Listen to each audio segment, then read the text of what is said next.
I want to start off with talking about AOC being in hot water because she basically retorted with more type of denial, excuses, and gaslighting. So we know that the faux left has been going after Jimmy Dore and progressives who are demanding accountability from these politicians and these Congress members like the Squad and AOC and the Progressive Caucus of 100 people who haven't done shit. And, you know, these are the naysayers, right? And I'm just going to go over really quick. We've seen Ana Kasparian and a lot of these TYT hacks expose themselves as corporate light. Like, I'm going to pretend to oppose the establishment, but I'm really actually going to be saying the same thing, just with leftist jargon. So Ana exposed herself once again, and Tulsi Gabbard seems to live rent-free in her head. So let me just read what she said. She went off on Jimmy Dore and was talking about all this crap. And she said, it's one thing to debate the strategies lawmakers like AOC should take. My issue with Dore is that I don't believe he says anything in good faith. First of all, anything about Jimmy is irrelevant to you. Your feelings about him are irrelevant. This is about the issue. It's incredible to witness his rage-filled demands of some lawmakers while he refused to hold Tulsi accountable for a damn thing. Where the hell did Tulsi come from? Tulsi's leaving Congress. Why do you keep bringing her up? Because that's the only argument she has against him. And Tulsi, who has brought up legislation after legislation, not every single one that I agree with, but she's been the only one speaking out for whistleblowers, the only one speaking on election integrity, and somehow she manages to turn this from AOC into attacking. She's deflecting. That's deflecting 101. Then she goes to talk about Jimmy's character, which is irrelevant to the point, and then she says attacking AOC is more of his branding exercise than anything else. Attacking AOC, holding them accountable and saying, hey, didn't we vote you in for you to oppose the status quo, isn't attacking. It is pushing them left, holding their feet to the fire. I thought that's what we wanted. I thought that's why you all said vote for Joe Biden to mitigate damage, because as soon as Joe Biden's basically in there, we're going to fight him like we fought Trump. I thought that's what you guys wanted. Apparently, that was all a bunch of bullshit. Apparently, it was all a lie. Then she says, with that said, pressuring politicians to actually represent us is the right thing to do. I just question his intentions for good reason. Even a broken clock, etc., etc. Like, okay, so you don't like him. So that is basically why you are saying this. You have no other substantiative reason to actually talk about this. And to me, it just seems like a bunch of BS, deflection to not be able to hold these people accountable. Now, I want to point out something about that Moderate Rebels and Max Blumenthal and Ben Norton have pointed out about Ana, and that's really important to highlight, because when I say hacks, I mean people getting paid the big bucks, people part of UTA, of CAA, of these organizations, pushing these pro-NATO policies. Now, they did a story, Max Blumenthal did, on Moderate Rebels, on what Ana Kasparian did. Now, she interviewed Madeleine Albright, who is one of the worst warmongers ever. And I just want to show a little bit of this video to show you the hypocrisy between how Ana, dictates what is good and what isn't. It came to my attention that Ana Kasparian had gone to the Munich Security Conference earlier this year. The Munich Security Conference is put on by NATO. It's funded by the German government, the German Foreign Ministry, and some other Western European governments, as well as the arms industry, big banks, the oil industry, and McKinsey and Associates, which was just like relentlessly trashed by, pro-Bernie elements because of Pete Buttigieg's association with it. And she did what it looked like a paid gig, where she interviewed various major foreign policy figures at the Munich Security Conference, including Madeleine Albright. And she gave this softball interview to Madeleine Albright where she came in just glowing with pride and talked about how how excited she was to interview Madeleine Albright, the author of Yugoslavia's destruction, the person who helped kind of launch the siege on Iraq. And instead of asking the first question... And who defended the deaths of 500,000 Iraqi children. Well, exactly. I mean, your first question should have been, do you still think it was worth it? We have heard that 500,000 children have died. I mean, that's more children than died in Hiroshima. And, you know, is the price worth it? I think this is a very hard choice, but we think the price is worth it. And instead, it was just a softball interview for which Kasparian, I mean, it appeared to have been a paid gig for a NATO conference. Welcome to your MSC. I am delighted to be here and to have a conversation with the former U.S. Secretary of State under Bill Clinton, Madeleine Albright. And Madeleine Albright was actually the first female Secretary of State in the U.S., and it is a pleasure to have you here. It's an honor to have a conversation with you. Well, I'm delighted to be interviewed by you. Thank you very much. Thank you. Okay. So as you guys can see, I just wanted to point that out that, you know, Max pointed out something. She's trying to vilify Jimmy Dore and trying to malign his character while simultaneously pushing this imperialist propaganda. And this is just one example. We know that she's peddled lies regarding Tulsi Gabbard. We know that no politician is perfect, right? We've criticized Tulsi on this show multiple times. But she just peddles all these lies, and her network obviously has received money. My boy Robbie Jager has completely done several articles outlining just how much money that is and who it's coming from. Money talks. Money influences people. All you have to do is follow the money to see who's being influenced for what. They're no longer independent media. They're a corporate network, and they're, you know, using that to pretty much just malign anybody that's on the actual anti-imperialist left. Now, I want to talk about the other side, the Brooklyn left that, you know, several of us often talk about, the DSA types. Look, individual DSA organizations do good work oftentimes, but in many occasions, what's happened is that these people have become very, like I said in the last video on Monday, they've become extremely, they take a dive into theory and they completely ignore the real world. And they talk about praxis and they talk about socialism, but it is in a very westernized form of socialism, a very form that completely maligns and ignores the global south, like nations like Venezuela, Bolivia. And there is an element of racism in that, but more than anything, it's an element of westernized propaganda used to rebrand socialism into something that it isn't, into a form of radical liberalism is basically what it is. And basically, this is an example of that. So Jamie Elizabeth is on Sam Cedar's show, The Majority Report, right? And she's often been one of the better people on there. I gotta say, like one time that I've seen they were attacking Jimmy Dore, she was actually a little bit more reasonable than the rest of them.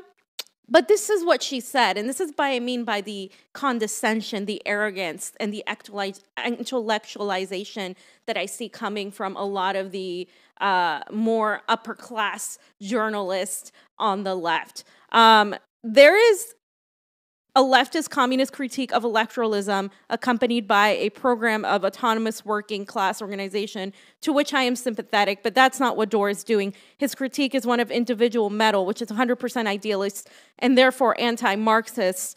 I'm fine with refusing to vote for Democrats pending certain concessions, but unless it's an outgrowth of real independent institutional working class power, the only thing that's going to happen is even worse people getting elected. Okay, AOC's and the squad's theory of change might be flawed, but at least they have one that they are attempting to carry out, which will always earn more respect from me than mindless idealist contrarianism. Okay, so do you see it's, I mean, you know, some people commented like, I don't even know what she's saying, and blah, blah, blah. So I wanted to break it down because I had a response to her because, like I said, you know, I consider myself an intelligent person. I understand what she's saying, but the vast majority of people look at that, especially on the right, and they're like, what is this person talking about? This is why they make fun of us a lot on the right, because like you take something and you come from it from an elitist point of view that is so condescending, and you're talking about the working class.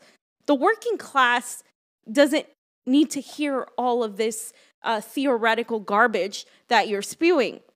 This is exactly the condescending, holier-than-thou intellectualism that I spoke about. These people talk about organizing yet dismiss a very basic action. So if you're talking about organizing, why are you dismissing a very basic first attempt at an organization effort to bring Medicare for all to a vote? It's something so basic and simple. So if you talk about organizing the working class, that is a working class issue. That disproportionately affects the working class. It disproportionately affects people of color. So how can you even try to talk about a general strike or a bigger movement if you can't even do something as simple as this, right? Is it just talk then?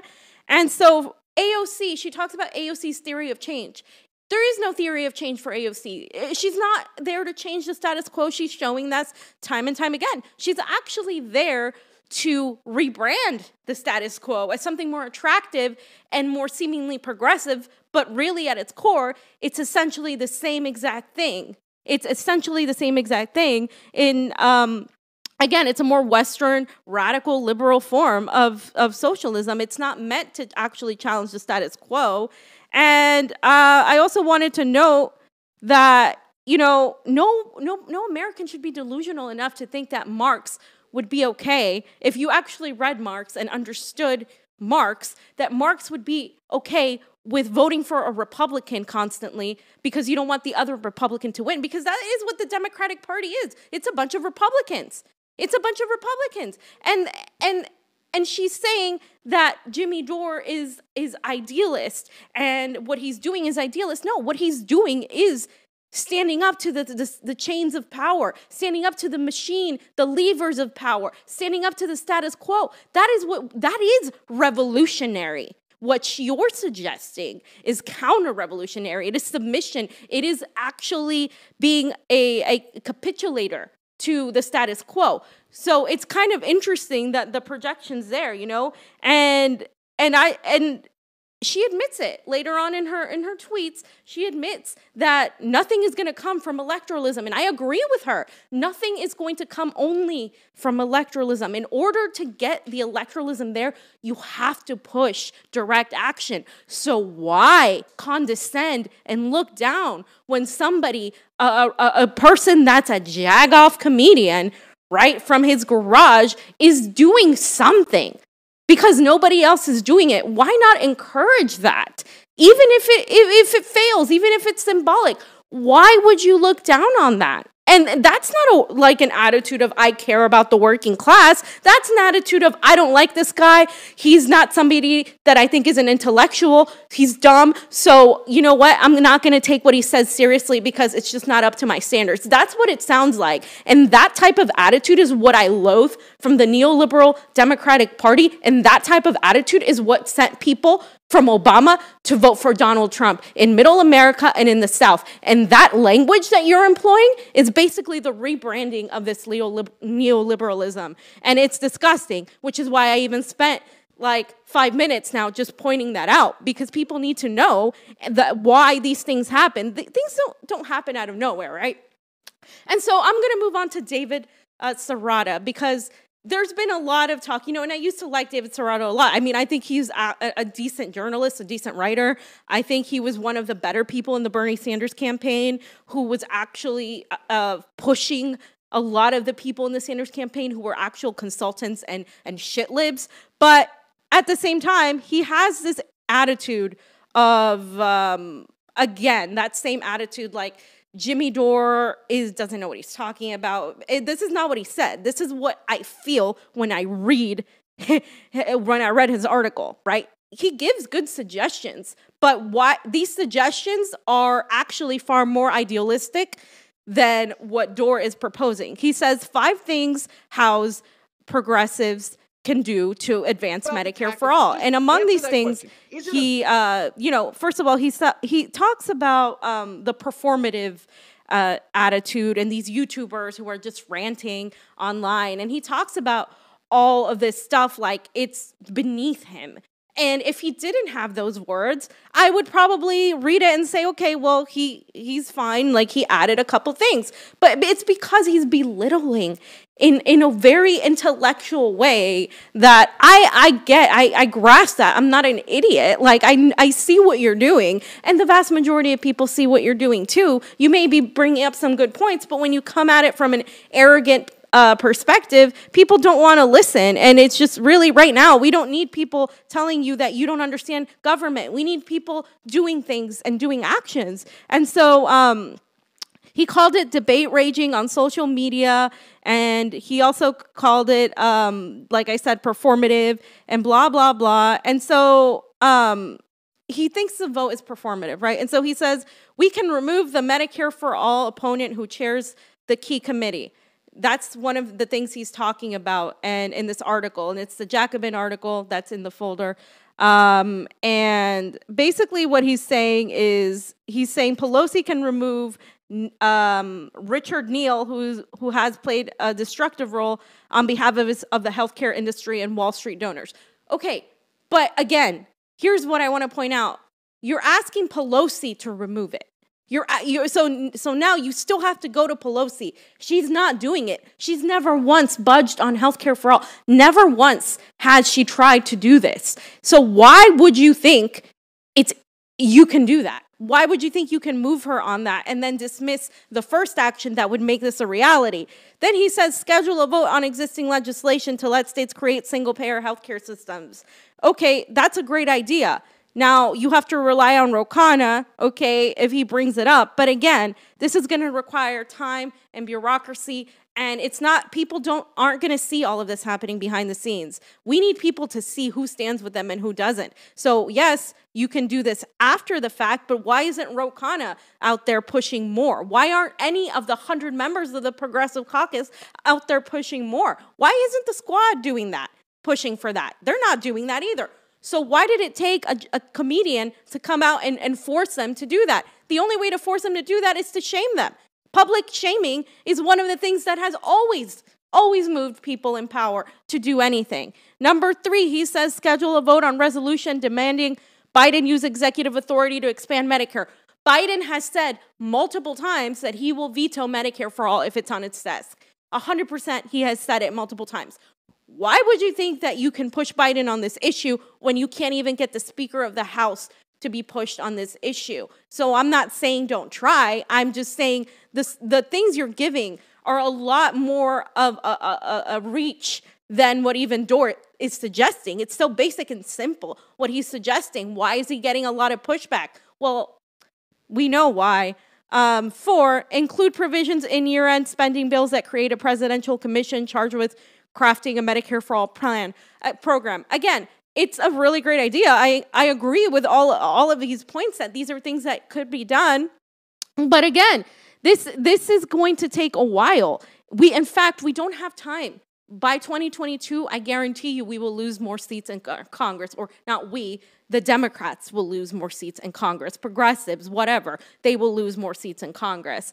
Author a discharge petition to force a vote on Medicare for all. Now, this to me is one of the stronger things he said, but at the same time, you still need to actually get members to do it, right? So if you don't bring Medicare for all as an emergency need right now during a pandemic to the floor vote, what makes you think that any of this can happen? What I'm saying is, in order to do this, you have to at the very least try that. It's not performative if it's the first step in getting things done. So when you call it performative, you're belittling it and you're acting like it's not even a good idea when it actually is. And he says he supports Jimmy Dore's idea, but then he turns around and says something else. So he said it's a good piece. Brianna Joy Gray wrote an article on current affairs, and so David Serrano said, oh, it's a good piece. Jimmy Dore did a good thing by raising this issue, and a performative floor vote would be super helpful. As I've said over and over again, an important organizing tool that should be part of the whole series of action. What is anyone even arguing about? Okay, well, I agree with you there. I agree with you. You shouldn't be arguing. You should be on the same side. But then he goes and says something like this that makes me think that this is more personal, that this is more about how he feels about Jimmy Dore than about anything else. He says, a reminder that the incoming Democratic president could, with the stroke of a pen, expand Medicare to cover millions of people, and nobody's doing any pressure/organizing around this at all. That's not true, because the left wants performance art rather than results. Good night. So again, you're belittling an action, and you're saying that the left doesn't actually want these things when a lot of people actually do, because they're living it right now. They can't go to the doctor and get a COVID test because they don't have insurance. People turning 26 automatically lose their health insurance. Johnny's going to lose his health insurance as soon as he turns 26.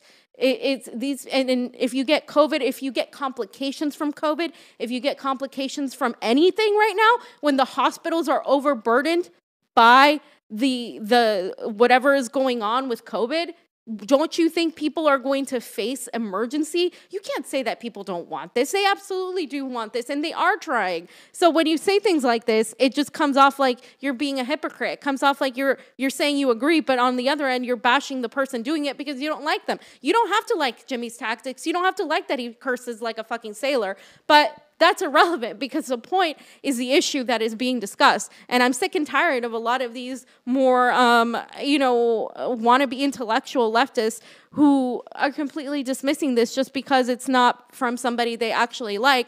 And it was really disappointing to see none other than Tim Black, right?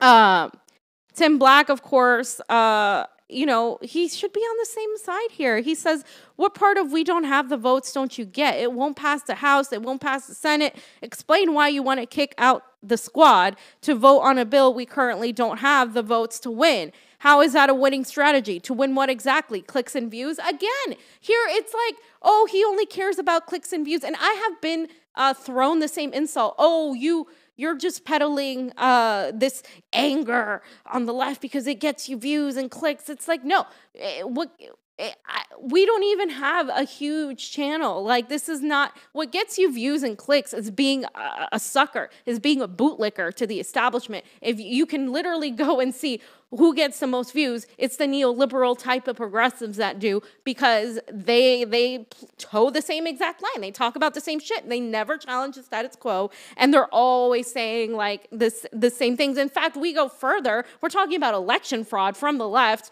We're like the only ones to do it, which is a complete risk, and it's gotten us a lot of backlash. We are completely fair. It doesn't get you clicks and views. That actually does the opposite. So again, it's not about Jimmy Dore, but here you are deflecting about Jimmy Dore. Did you want to say anything, Johnny? Oh, okay.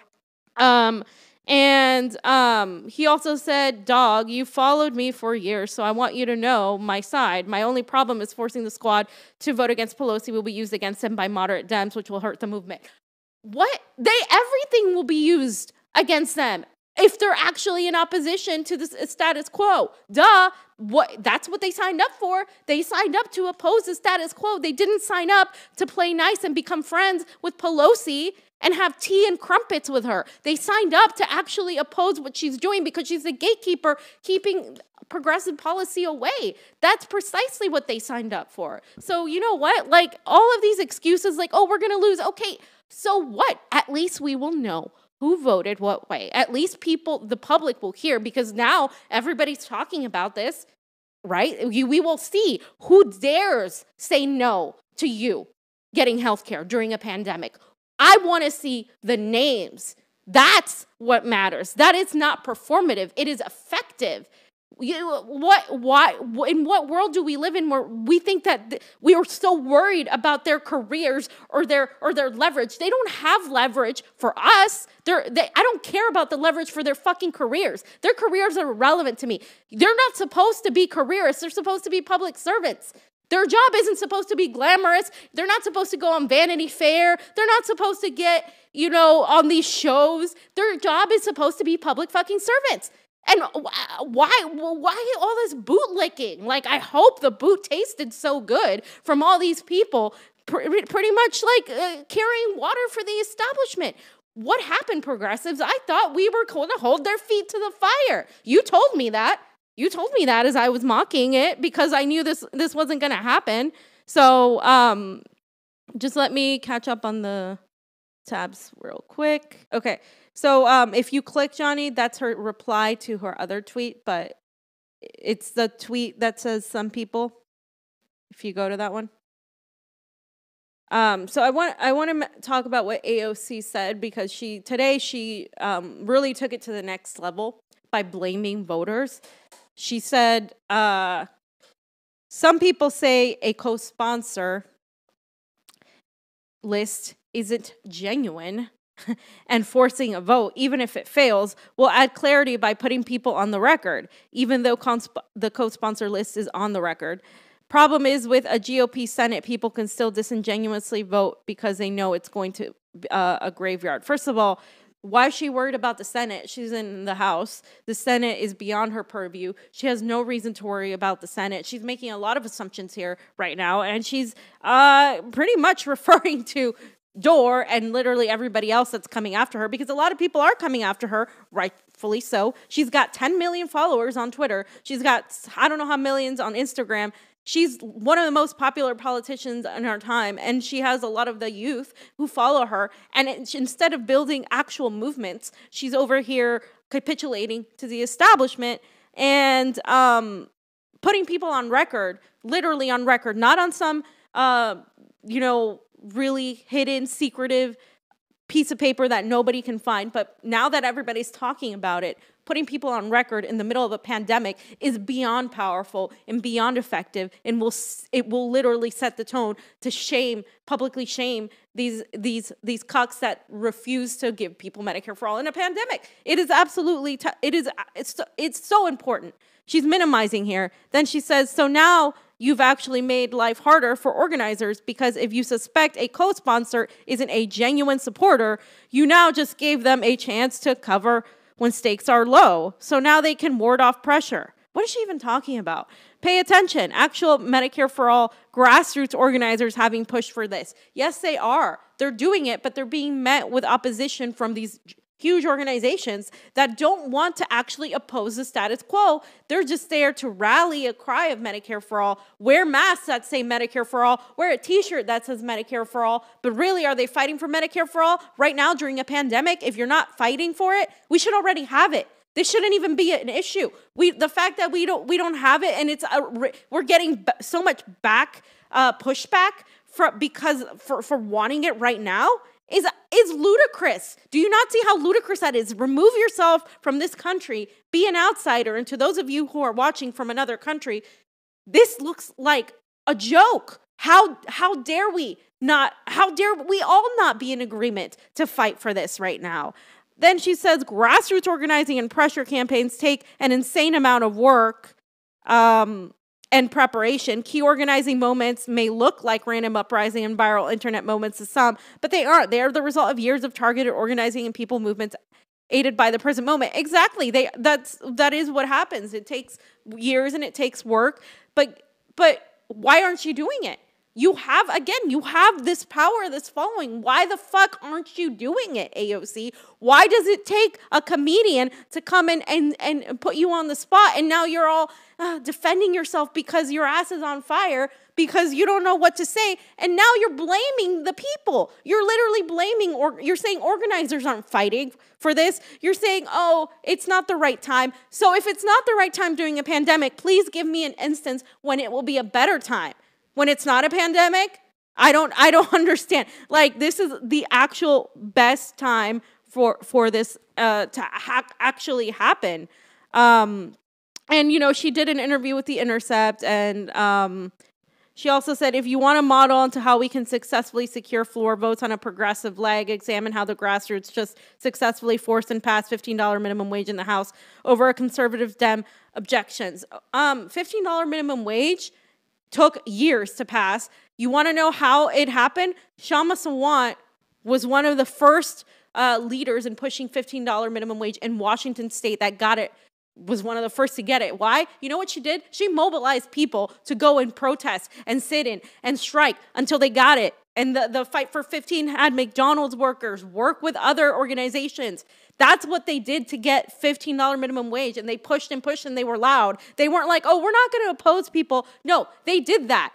Where is that push for Medicare for all? I don't see it. Why isn't it happening? Because people don't think it can happen. Because they're too busy standing AOC, standing the squad to actually hold them accountable and say, wait a minute, isn't this your issue? Isn't this the progressives' number one issue?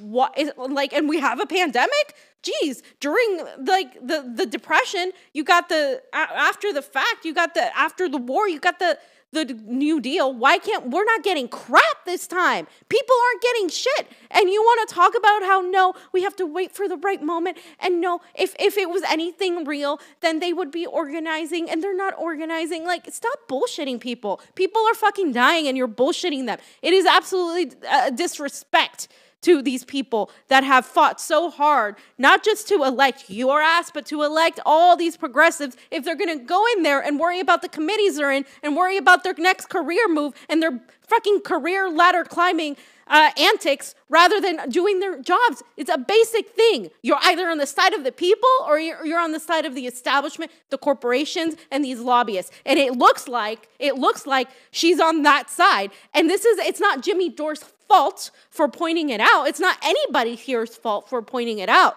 It's the truth. And if the truth makes you uncomfortable, I'm sorry, but we tell the truth. And it's as simple as it gets, because right now the truth is hard to find. Most people aren't telling the truth at all. And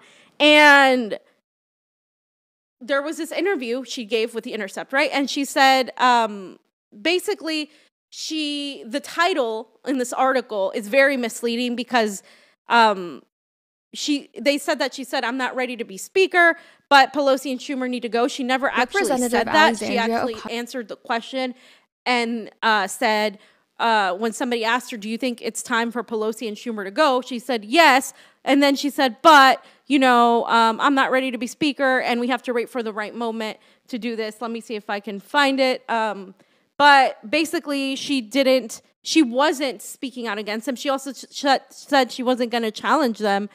And she said, the hesitancy that I have, it's towards the end, is that I want to make sure that if we're pointing people in a direction, that we have a plan. And my concern, and this I acknowledge as a failing, as something that we need to sort out, is that there isn't a plan. How do we fill that vacuum? Because if you create that vacuum, there are so many nefarious forces at play to fill that vacuum with something even worse. And so the actual sad state of affairs is that there are lots of folks more conservative than even they are willing to fill that void. So she's saying that because there's not a direct plan, that, you have to be careful as to what you say. It's like, look, you may not have an actual plan right now. We may not have every little step laid out, but that's your job. That's not even the people's job. The people's job is to push and push and push and be loud and demand you to do your job. Their job isn't to go to these committees and do these hearings and push and rally and whip the people they work with, the Congress people and Senate. Their job isn't to do that. That's your job, and you're not doing it. So people are going to push you to do it. It is as simple as that. And there is never going to be the perfect time, any other time than a pandemic. It's ridiculous. And people were praising her, even though she didn't even say anything to challenge Pelosi. She's going to vote for Nancy Pelosi, you guys. She's going to vote for Pelosi. She was always going to vote for Pelosi. The squad was always going to vote for Pelosi because they're convinced that if they don't vote for Pelosi, a Republican will be the speaker, which is false. It's false. That's not how it works. And I want to point out why it can work, why Jimmy Dore's plan can work. So first of all, right, like I said, we would not get a Republican speaker. The idea that we would get a Republican speaker is absolutely bogus. It is absolute crap. If you go to this website, fas.org, it's the Congressional Research Service. They literally go over the process for electing the Speaker of the House, and it's frequently asked questions. And let me just scroll to this part right here at the bottom, I think.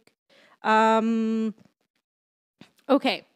I'm just going to go over some of them real quick. How are the party nominees selected? In current practice, each House party caucus selects, prior to the floor vote, a candidate whose name is placed in a nomination immediately before the vote. So anybody could run for speaker, right? Anybody, one of them, the progressives, could run for speaker. Are the nominations formally made on the floor? Typically, the election commences with a member from each party caucus placing in nomination the party's candidate for speaker. And in what form do the members vote? Since 1839, the election has been by a roll call vote, a quorum being present. Votes are cast via votes, meaning that each voting member states aloud the surname of the candidate whom he or she favors for speaker. The presiding officer appoints several members as tellers who tally the votes. So even though it is a voice vote, they tally the votes. There is a record.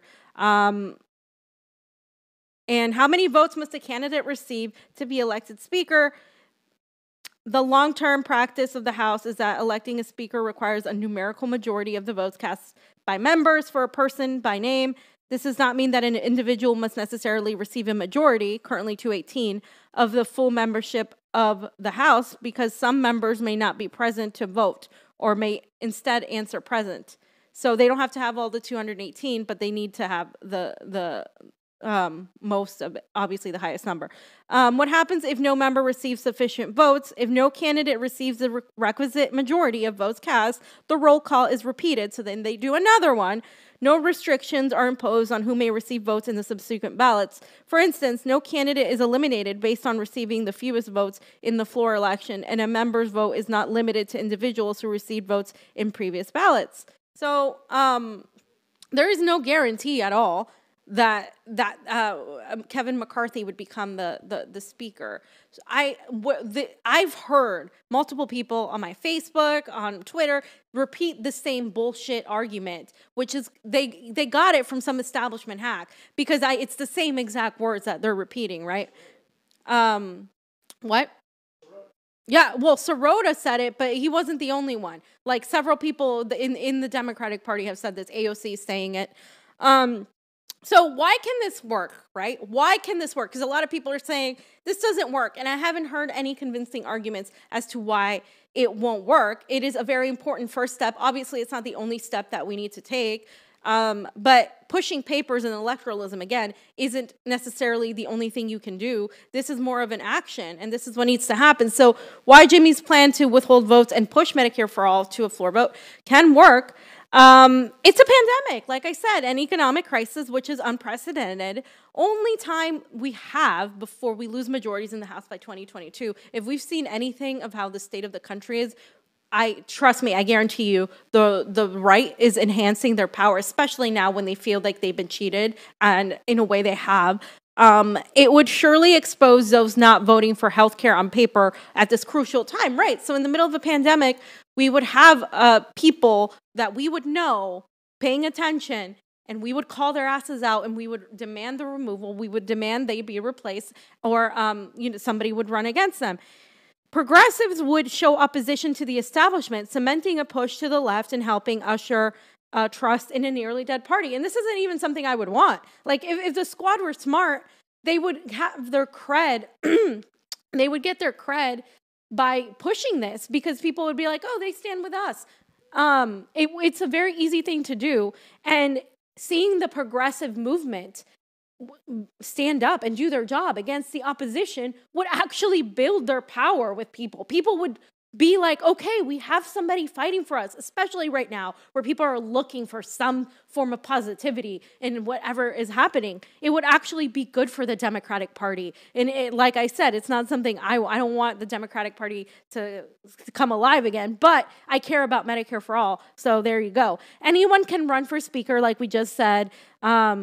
So this would show Pelosi can no longer avoid the issue. She has never once advocated for Medicare for all. She's literally the only one that can bring it to a floor vote. Literally the only person. She is the gatekeeper. People talk about Mitch McConnell, this and that. Mitch McConnell is awful, but she is literally keeping us from getting something as basic as Medicare for all. Medicare for all has a 72% support literally, in the United States in general, across the board. It has 50% Republican support, and I believe that's only going to grow, and 88% Democratic support. And it also depends on how you frame it. If you talk about single payer and you specify how you're going to pay for it, I guarantee you more people on the conservative end agree with it, because I've had that conversation. Waiting to have votes is fruitless. AOC wants to wait. All these people want to wait. All these pundits want to wait because Harris and I believe it was Cory Booker and others co-sponsored the Medicare for All bill in the Senate. But when it came down to their running their campaigns for president, they completely backed off and were pushing a public option or just to reform the ACA. So the votes that somebody says they have are not entirely relevant right now. And Biden said also that he would veto Medicare for all, right? Biden said he would veto Medicare for all. Wouldn't it be great to give him a chance to veto Medicare for all during a pandemic? I mean, as soon as he's sworn in, if he decides, if people push and push and push and literally, quote, push him left, hold his feet to the fire, wouldn't it be great to show it, to publicly pressure him to do that just so he doesn't look like a dick, or it would just show everybody the kind of piece of shit he is. Either way, it's a win-win or situation depending on how you look at it, because that's all we have right now. And then the last thing I wrote is public pressure via strikes, sit-ins, and calls in congressional offices and houses can strengthen this demand. So again, for all the people that are DSA and stuff that want to say that this isn't a direct action, it actually is. It's a very basic direct action. It could be bigger, but with substantiative support from the squad, it could be extremely powerful. From Bernie Sanders, extremely powerful. None of these people are doing that. They have the capacity and ability to do it. So if they're not going to do it, yes, we're going to call them out every single day until they fucking do it, because it's a pandemic and you deserve health care.